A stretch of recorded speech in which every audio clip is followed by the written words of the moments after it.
So welcome to the Pharmacy Prescription to a Rewarding Career, which is part of the Pre-Health Application Week.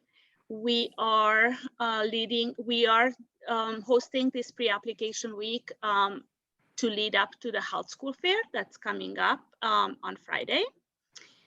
These were or are some of the events that are still coming up. Tomorrow we have physical and occupational therapy, dentistry, post-bac programs. So if you are still in the career exploration portion of your career development, feel free to attend some of those events as well. And as I mentioned, you can find more information at the prehealth@ucla.edu application week about all the events, past and present and future. And if you have any questions about the pre-health application week or the health school fair, feel free to drop it in the chat. As I mentioned, the health school fair will be held on Friday between 12 p.m. and 3 p.m. Pacific time. And why would you want to attend the fair? You can register for one-on-one slots to connect directly with admissions from over 50 health professional schools. So you don't have to step out of your pajamas even to meet with admissions counselors to take advantage of this opportunity. You can ask questions about your applications, selection process. You can learn about financial options. And if you visit the Princeton Review or the Blueprint booths, you may even win some discounts on resources on the PCAT if you need to take it. So I will turn this over to Harrison, who will be introducing the Pre-Pharmacy Society. Yeah, thanks, Christina. So as Christina said, my name is Harrison. I'm actually the External Vice President for the Pre-Pharmacy Society at UCLA. And we're an organization that really strives to provide undergraduate students pursuing pharmacy-related careers with resources just to be able to explore the field of pharmacy and find ways to engage in the pharmacy field. And we do this through various speakers, field trips, peer mentorships, informational meetings. And while usually most of our activities are in person, we strive to switch to a remote environment, so provide as much of the same resources. Obviously no more field trips, but otherwise try to engage our members in the wide range of pharmacy as much as possible. So if you would like to learn more about our organization, you can check out our website there. It's uclaprepharm.com. And there you can also access the membership form. And then if you have any questions whatsoever about our organization, how to get into the pharmacy field, how to perhaps get a pharmacy technician license, feel free to email us at uclaprepharm@gmail.com. And next slide, please. So today we're going to have two wonderful panelists who will be kind of introducing you to the School of Pharmacies at their respective locations, as well as just provide you with a lot of information about applying to pharmacy school, what you can expect, and answer any questions you may have. So from UCSF, we have Joel Gonzalez. He is Director of Admissions, and he's accompanied by Lauren, who is a coordinator for the admissions office, and Jessica Dow, who is the admissions counselor from Midwestern University. So we will ask a series of panel questions, and if you have any questions, feel free to just drop them in the chat. Otherwise, we will have a Q&A session at the end for you to ask any questions you may have. So the first question for both of you is, who would be a strong candidate for your pharmacy school, and what qualities are you looking for? So for this question, we could just start with Jess. Yes, hello. So for our school, a strong candidate would be someone academically, we're aiming for that 3.1, 3.2 range GPA wise. Characteristically, we like students who have a pretty large variety of experiences. So pharmacy aside, we are a interdisciplinary healthcare school. So if you had any experience with vet, with physicians, dental, we definitely take that into account as you'll be working a lot with them when you're in the program here. So strong candidates have a variety of healthcare backgrounds, as well as some extracurriculars such as student body government, community service, things like that. So we definitely want to promote students here that have a strong tie and willingness to enhance their community environment. So anything within that field is something we really like to see within candidates aside from the academic side.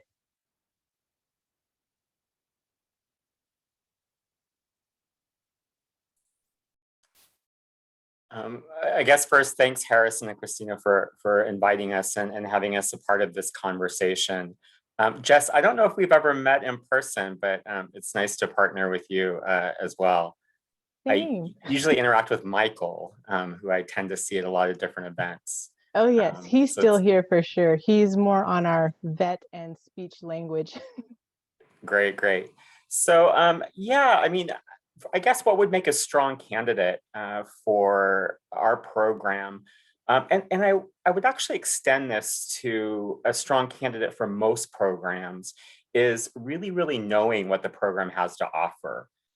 You know, I think there's going to be slight differences in every Pharmd program that students look for, including geography, curriculum, sort of the environment, you know, the mission of the university.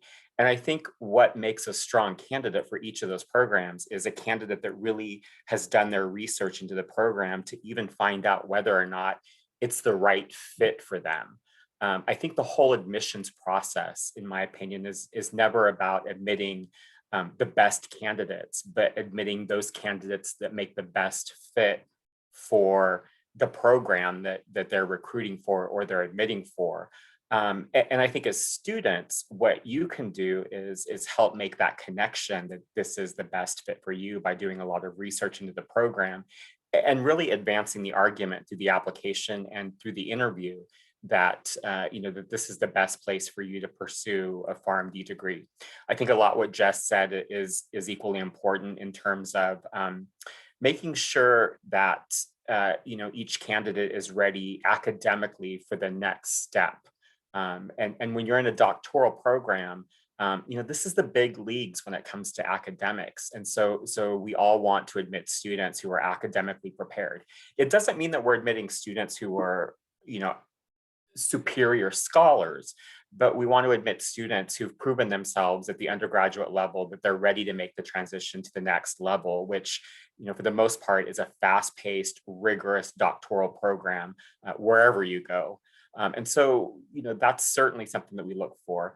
And then I would say, you know, we look for candidates who have a strong sense of self, who know who they are, who know what they want to do, who have an idea of what their aspirations are in pharmacy and healthcare, you know, have a sense of compassion and passion and being able to work with patients and sort of bring to the table that sort of healing perspective that we would expect in someone that we seek out for treatment.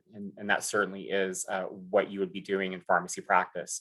You know, there's no secret sauce to admissions. There's no, you know, secret method. You know, I think probably Jess gets the same question I do all the time. And what are you looking for? And it's not what we're looking for, but it's about presenting your best self. And in presenting your best self, I mean, that's kind of what we look for is that sense of authenticity. And, you know, again, someone who really knows what they want to do, who really has researched the profession and is ready to help make the case that whatever school you're applying to is really the best fit for you.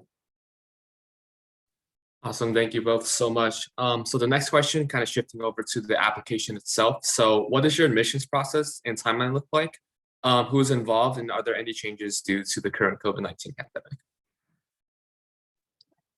Yes, so for our admissions process, which I think might be pretty similar to most, it's about a year's time frame. So you're going to apply 1 year before you want to start.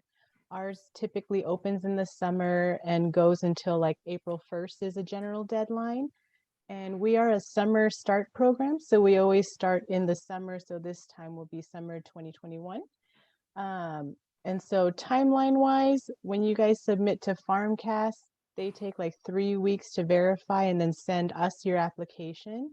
We take about 1 to 2 weeks with the committee to review everything, and then they will decide if they would like to extend an invite.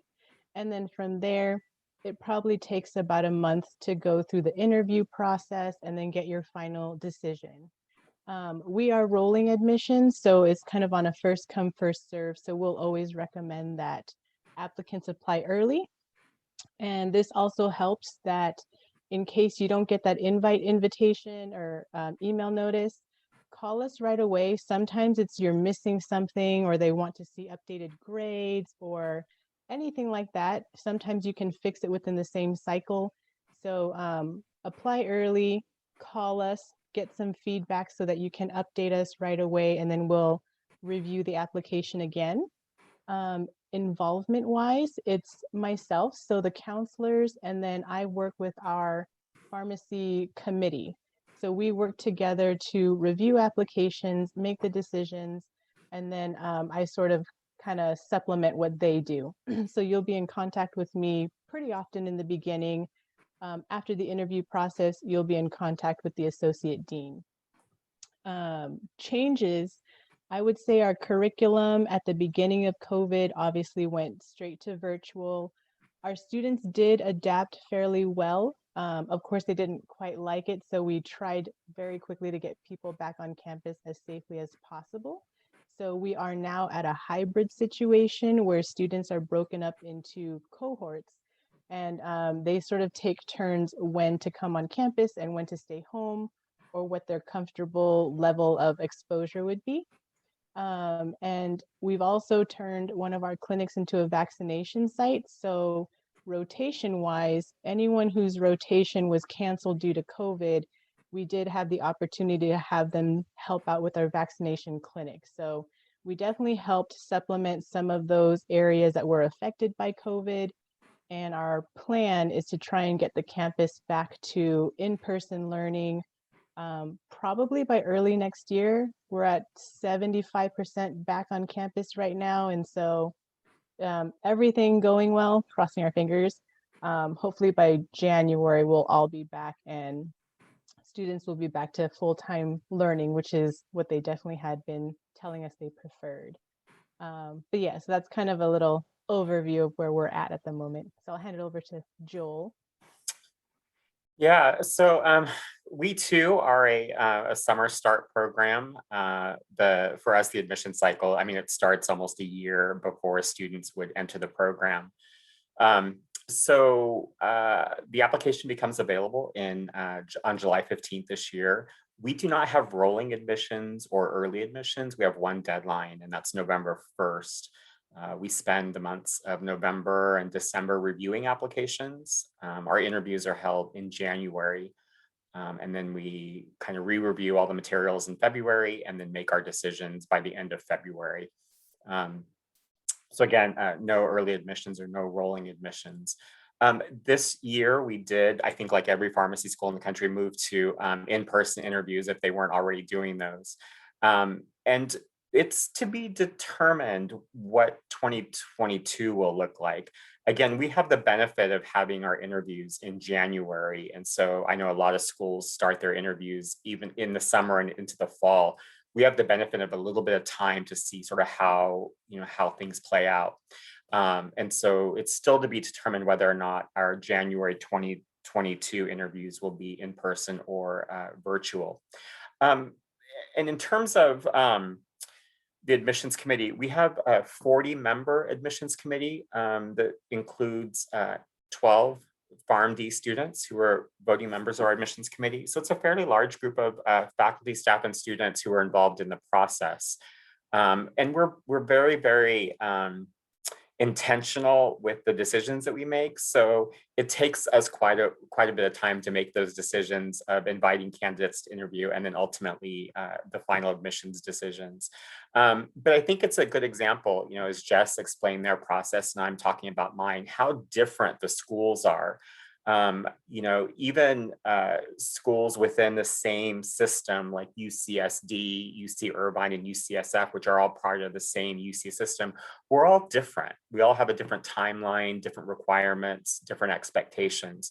So I think the best advice as you're listening to this particular answer play out is it really requires you to do deeper dives into each program you're considering to make sure that you're not going to make some assumptions based on what you know about one program.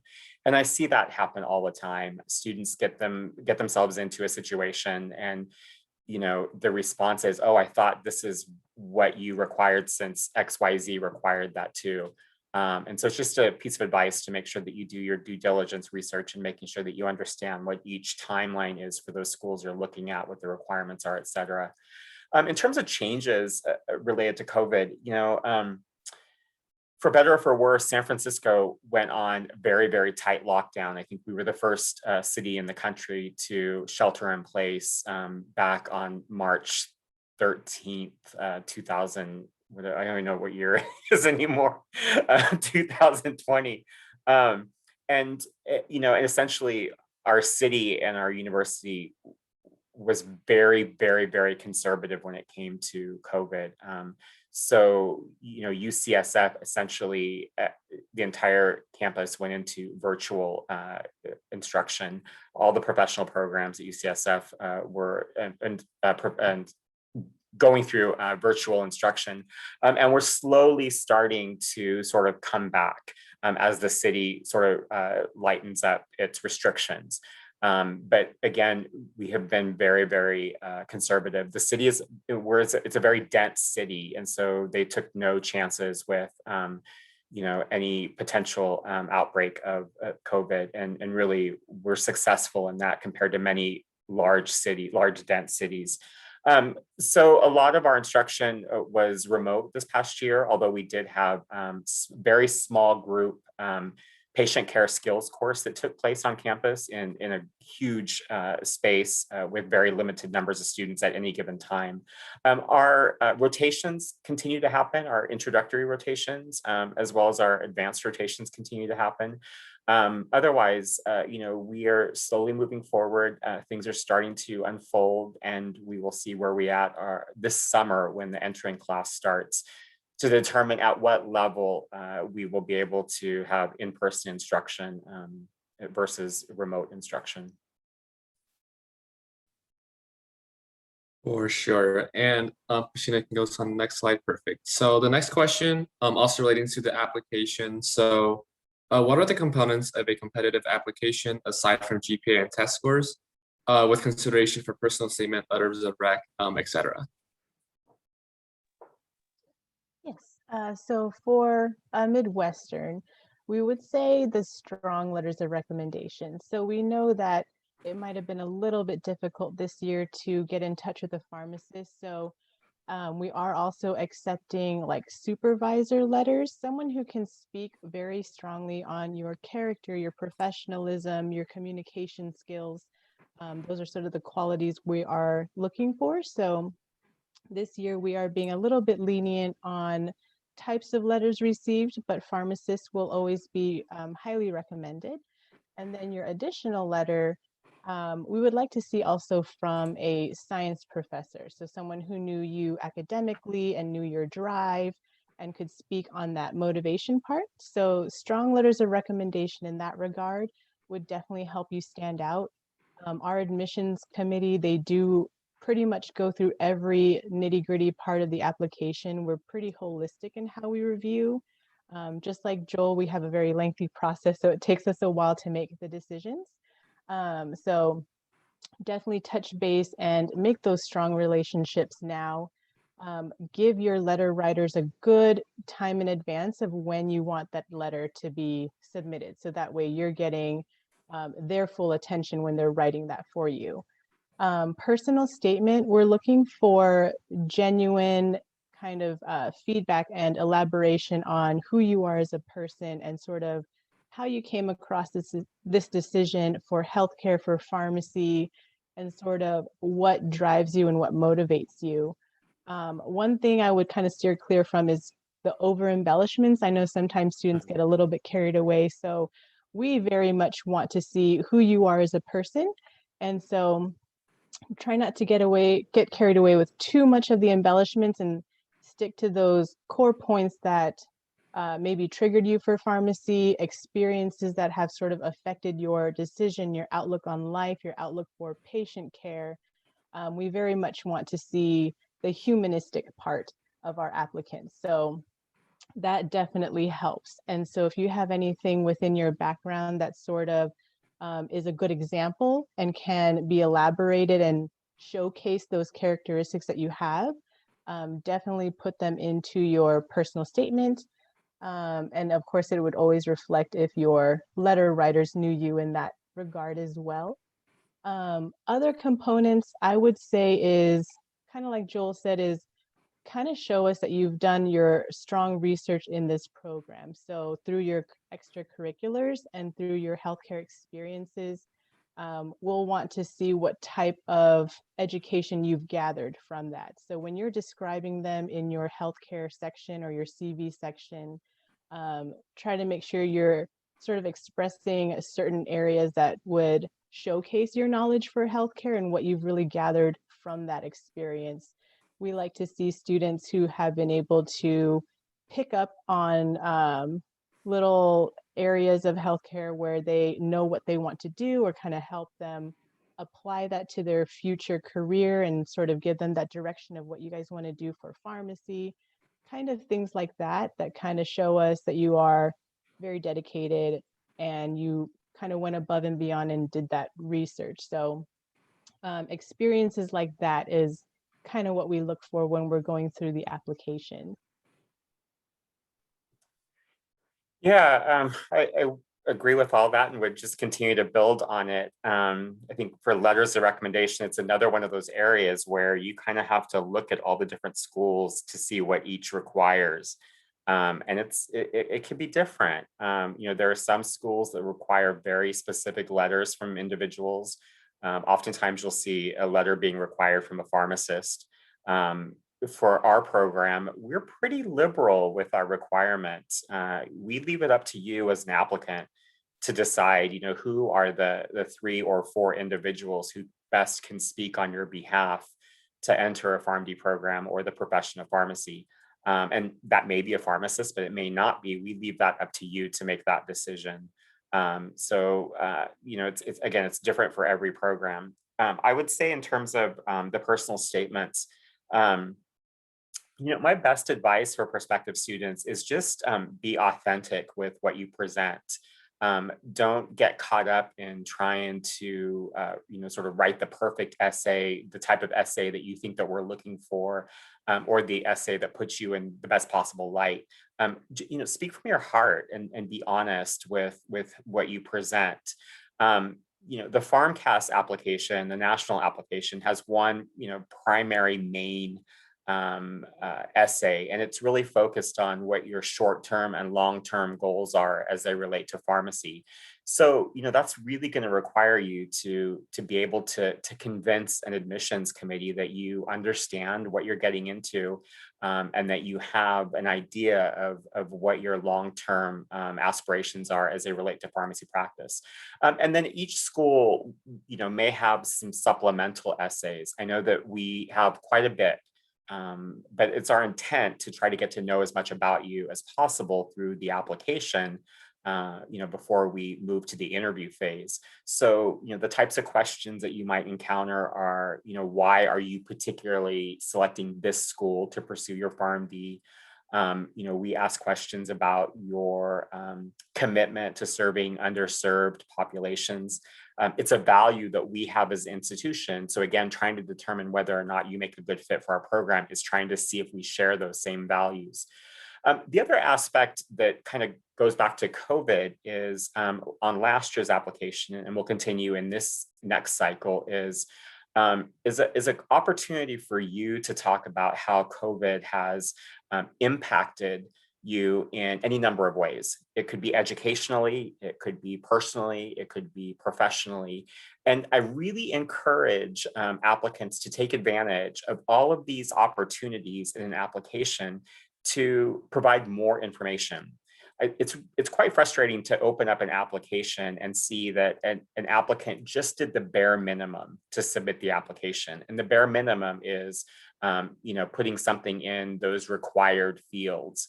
I know in our application, and I know in the PharmCast application, there are several optional opportunities to talk a little bit more about yourself, that COVID question being one of them. And I just really encourage you that if you want to be that serious applicant, that competitive applicant, to be on par with some of those top stars in pre-pharmacy, you really have to take advantage of those opportunities to tell as much about you, as much about your story as possible. You don't want to sell yourself short.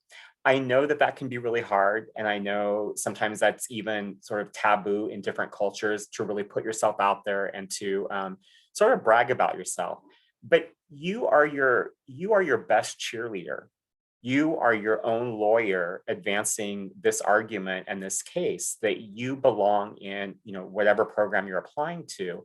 And so you really have to take the time and to sort of, put away this idea that we can't really brag about ourselves and celebrate who we are and what we bring to the table, in order to put all of that out there so that programs can see that and ultimately want to meet you in person, and ultimately want you to be a part of their program because of what you bring to the table. So, don't undersell yourself in this process, but in the same respect, try to find that balance of being authentic and like Jess said, not overselling yourself to the point where it just doesn't seem authentic and real. Yeah, absolutely.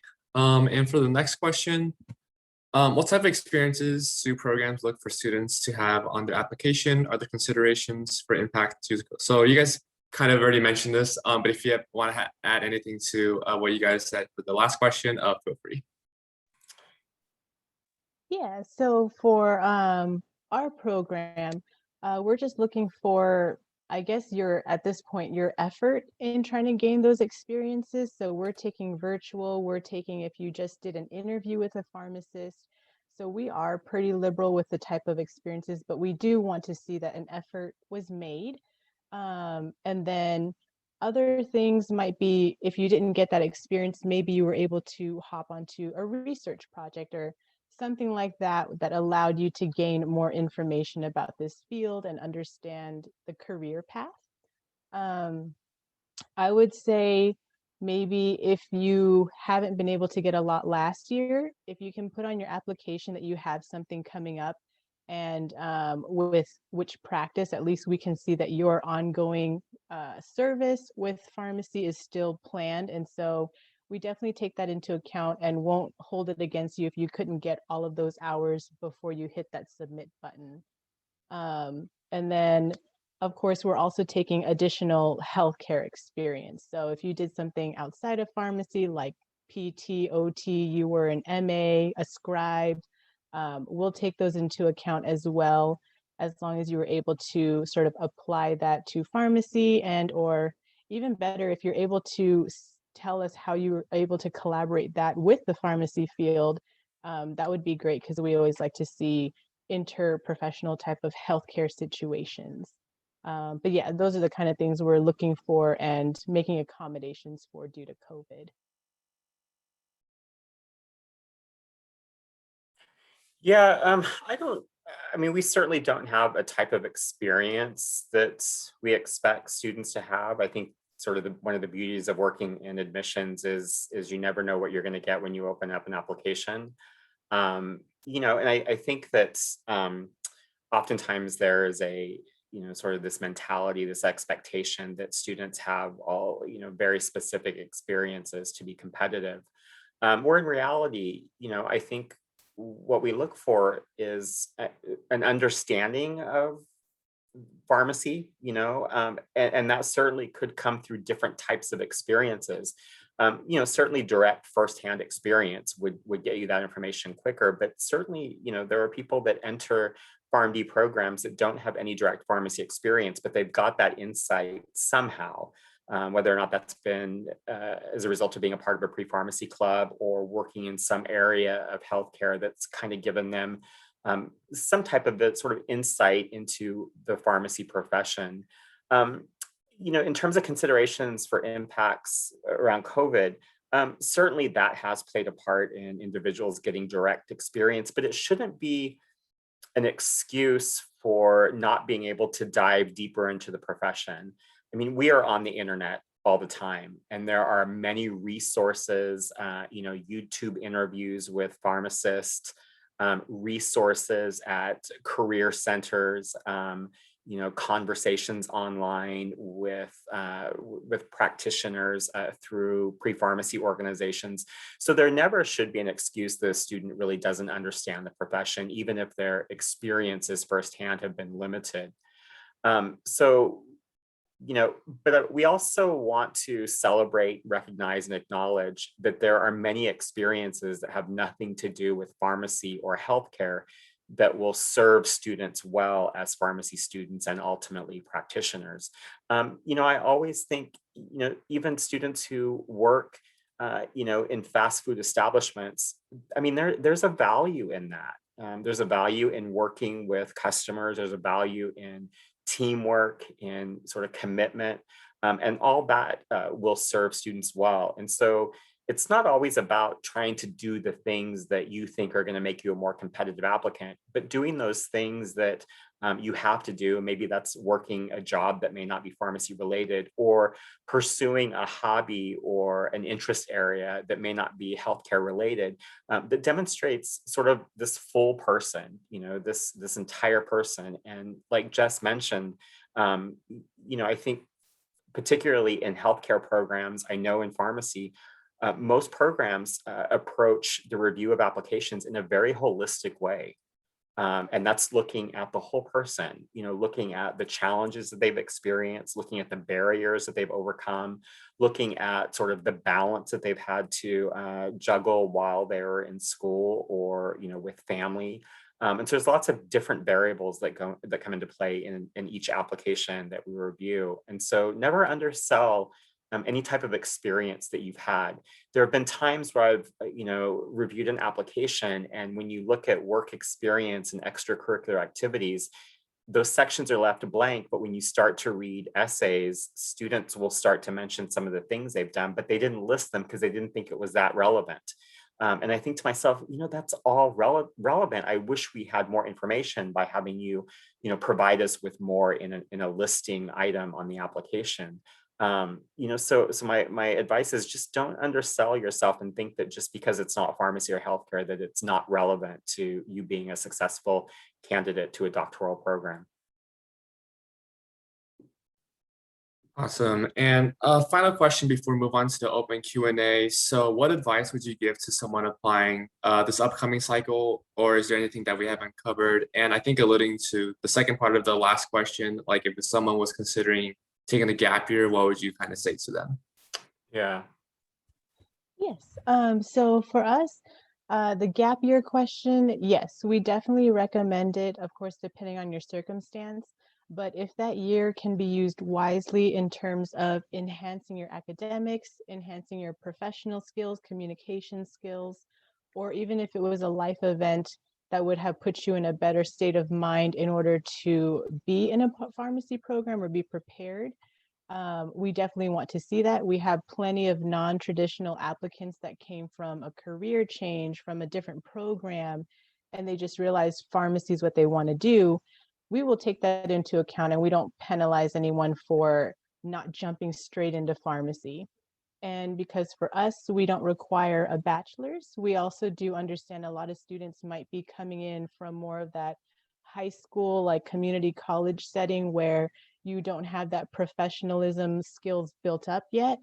And so if you take that gap year and you put yourself to work and you kind of showcase that you've built that and enhanced that and have matured enough to understand what it takes to be in an accelerated program or a doctorate program, we will definitely take that into account, and we'll see it through your resume, through your writing. So yes, if you need that gap year for whatever it is that would enhance you as an applicant and a strong student, go for it. And then in terms of advice that I would give, I would definitely say for those that do rolling admission like us, apply early. You get your sort of like a decision early, and that way you can make a choice on if there's anything that you need to update us so that we can review your application again or prepare for those interviews. And then once you get an interview invite, I would say try and touch base with maybe some of the people you've already been working with. We have a very traditional interview style, so maybe do a mock interview with a supervisor that you have, a pharmacist that you know, even a physician that you know, just to get that sense of style of conversation. And then you can also know more about yourself in that way too, and how to best present your qualities to a program, because we know it's very nerve-wracking with interviews. So practice your interview styles and practice your communication, make sure that they're strong. And then stay in touch with us. We are very open to meeting with students, setting up advising appointments. If you want to go over some of your classes that you're not sure if we'll take, touch base with us. I'll leave my contact information at the very end so that you can reach out. But yes, we like to hear back. We're always willing to advise you guys if you need it. And then if you're currently on that academic improvement, maintain that upward trend. We definitely look at that because we know that sometimes at the beginning of undergrad, it's a little bit rough. And then as you went on, you've matured. So whatever upward trend you have, maintain it. We'll see it as we're looking through your application, and we definitely put a little bit more weight in that area. And the last thing I would say is keep or build up that relationship with a pharmacist and or your science professor. You guys are still pretty early on in the cycle, so it's great that you're already thinking about it now. But whatever you can kind of do now, try and touch base with those people just so that you can get that strong foundation under your belt. It's not a disadvantage if you don't, but it definitely helps to have a strong letter from one of them that have a good relationship with you and can speak a lot to your character and professionalism. But yeah, I'll pass it over to Joel. Thank you. I'll start with the gap year point. I wish somehow we could sort of change the conversation as it relates to gap years. I think people tend to see it as a negative. I think it's perfectly fine if students feel that they need to take a gap year. And the reason why I say that is because if you think undergrad is a grind, wait till you get into grad school and wait till you get into a doctoral program. I mean, it is fast paced, it is challenging. And really the only individuals who should be entering a program at that level are people who are absolutely ready. And so, for us, we would be the first to say, if you aren't 100% in, then it's perfectly fine to take a gap year. Particularly if that gap year is coming right off of your undergrad experience where you feel you just need a break before you transition into this next level of your education, which again is very rigorous. And so we would be perfectly fine with someone choosing to take a gap year. I think out of curiosity, what we would want to see on an application is, well, what did you do? Did you travel? Did you work? Did you, have any experiences? And even at that, it's perfectly fine for someone to say, you know what, I didn't do much. I just kind of refreshed. I kind of spent the time reflecting, making sure that my next step was the right one. I think as long as we had an idea of someone's intentions in taking a gap year, it's certainly part of that person's narrative and their background, which is important as we start to look, again, holistically at each candidate. In terms of advice, I guess one of the silver linings of the pandemic is that everything is online. I think in the past, not as many Pharmd programs did very many online sessions, had very many online virtual tours, opened themselves up, like Jess said, to meeting with candidates on a regular basis. We are all used to doing this online now. And so really it's a golden opportunity for students to really carve out quality time and to sign up for presentations, to have these conversations, to visit websites and to really get as much information as possible. Again, in this process, I started with the idea that we're really looking for applicants who understand our program and know that they can fit into the program. The only way that you can make that argument is if you really know enough about it. And that knowledge comes from spending quality time doing the research into each of these programs that you're considering. I don't know that any program wants to admit a student who just wants to get into any program. They want to admit students who really want to study at their particular program. And so helping us make those decisions through your application certainly sets you up for success in the application process. So again, the information is out there. It just requires you to be that candidate, that applicant that takes advantage of that opportunity. And remember, there are going to be students out there that are doing just that. And so the question to you is, are you sort of at that level, or are you already falling behind by not spending time researching all these different pharmacy schools that you might be considering applying to?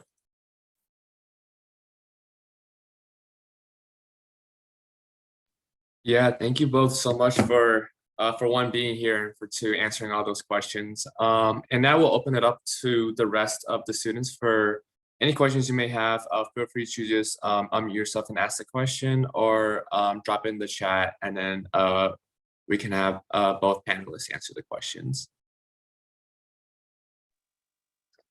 I did see one in there asking about virtual interviews. I can't recall if I addressed it.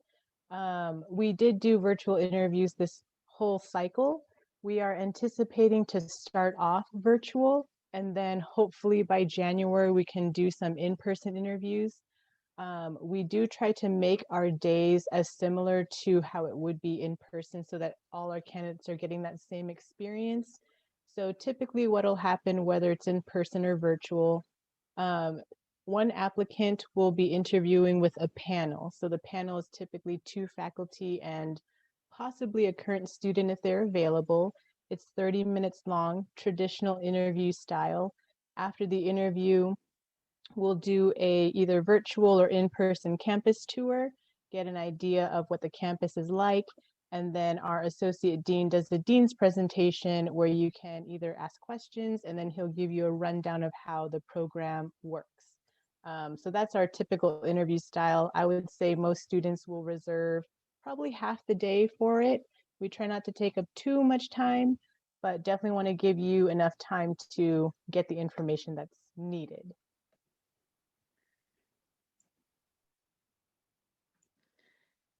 There was another follow-up question. What type of interview style does each of your schools use? If you can address that. Yeah, so when we have our in-person interviews, we have a format called the multiple mini interview, where instead of having one lengthy interview, our students go through 6 mini interviews. And so it's kind of like speed dating. Each of those mini interviews are about 6 minutes long, and they're focused on a very specific topic or piece of conversation. So each of the 6 stations are designed uniquely to kind of assess a candidate's characteristics in any number of areas, like communications, obviously, problem solving, empathy, compassion, teamwork.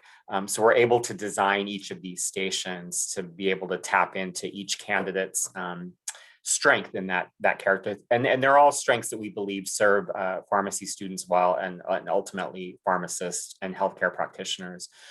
It was too hard to move that online to do sort of all those multiple mini interviews. And so in the past year, we reverted back to a very traditional interview format, where each student interviewed at the same time with one of our faculty members and one of our current students. And it was about a 40-minute long interview.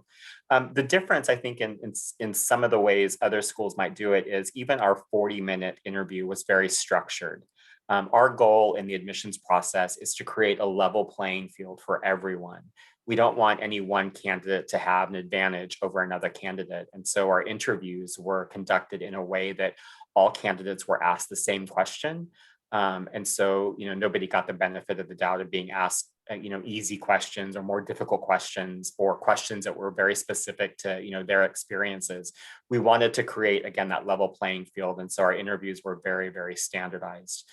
During the remote environment, we also are very aware of Zoom burnout, Zoom fatigue. And so our interview day, which generally lasts about 6 hours on campus, we split that over into 2 days. And so on one day, we had lots of different presentations and opportunities for applicants to meet with our students. And then another day, we did the actual interview itself, just as a way to kind of not have everyone on Zoom for extended periods of time and making sure that people were fresh for their interview rather than being burned out about being online for several hours already. Thank you for that. I have one more question regarding interviewing. Who is involved in your interviewing process? Yeah, so for Midwestern, it would be a current faculty or one of our pharmacist preceptors, and then a current student if they're available, typically a third year. And then they would be the ones interviewing the applicant. And then throughout the day, you might run into a student panel, so maybe some current third years or second years. And then, of course, our associate dean, Dr. Dietrich, he'll always do the wrap up and the info session for the day. So you'll meet quite a few of our faculty members on that day. Yeah, again, this past year, when we reverted to a traditional interview format, the student interviewed at the same time with a faculty member and one of our current Pharmd students. So again, they had all been prepared and trained to conduct the standardized interview. During the multiple mini interview format, when we have 6 different stations, the student will experience 2 stations that are staffed by a faculty member. 2 stations are staffed by a student, and then the remaining 2 stations are actually actors that we've hired to portray a particular situation that the case is built around. So, it could be an actor playing the part of a patient. It could be an actor playing the part of an employee or a boss or somebody that is interacting with the candidate. So, a multiple mini interview is designed to actually put you into a setting. It's very similar to, a traditional interview when you're asked a scenario question. We've all been asked that question. If you were, in a parking lot and you backed out your car and you hit another car and you got out of the car and the person started yelling at you, how would you respond to that?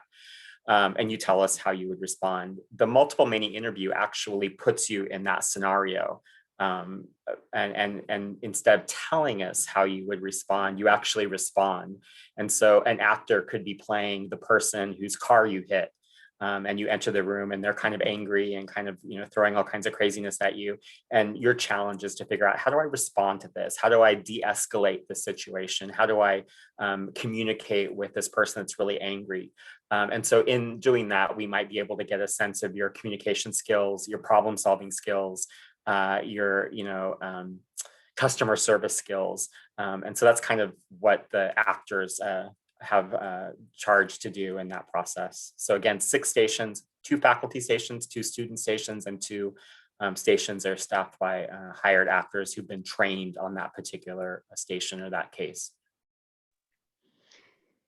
Thank you for that. I always wanted to know how that works because multiple mini interviews are becoming more and more popular, not just in medical schools, dental schools, and everywhere. And and students are a little bit concerned. Yeah, it's a concept that was developed out in Canada. And about 25% of medical schools in the United States utilize the format, and a smaller percentage of pharmacy schools use it. So it's very unique. It's very different. Yeah. Harrison, do you have any other questions for our panelists? I don't think at the moment, but actually, I know that the format has changed from like being in person to being virtual, but I know there used to be an essay portion, like when you were in person. At one of the stations, you'd be writing a timed essay. Does that still hold true for the virtual interview format? Yeah. So the question the question was around the on-site essay. Yeah. So obviously everyone submits a prepared application, and so part of our assessment of communication skills includes an assessment of written communication skills. And so part of our interview day includes an on-site essay. And again, I think most pharmacy schools have this as part of their interview day, but they're all done very different. Some have very specific times, some have very specific topics, et cetera. So we still did that virtually. We just had to have everyone, writing an on-site essay in front of their computer and submitting it electronically. So, we still wanted to get a sense of, impromptu writing skills to make sure that what we saw in the prepared materials, was also demonstrated in their own ability. You never know how much those essays have been edited. And so we wanted to get a stronger sense of written communication skills. So we did do that virtually. And I will say we didn't do it this year just because of our shift. We kind of forgot about the essay portion. However, our director, he does want to bring it back. So upcoming interviews, whether they're virtual or on site, we will have an essay portion that day. Typically those essays, we give you about 20 minutes and it's a pretty short answer type of essay. And it's a very randomized type of question. So we truly are just trying to get an idea of your communication skills and like impromptu writing, as Joel mentioned. Yeah, sounds good. Thank you both so much.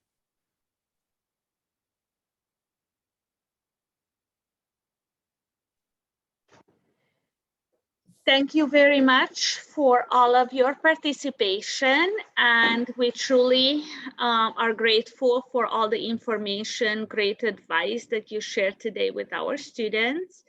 And we hope to see you again soon, maybe in an info session at the health school fair or some other time. Please let us know if there is anything we can do in the future to assist you. And I'm gonna conclude this event. And thank you again so much for everyone's time to participate today. Yeah, thank you for having us. It was very nice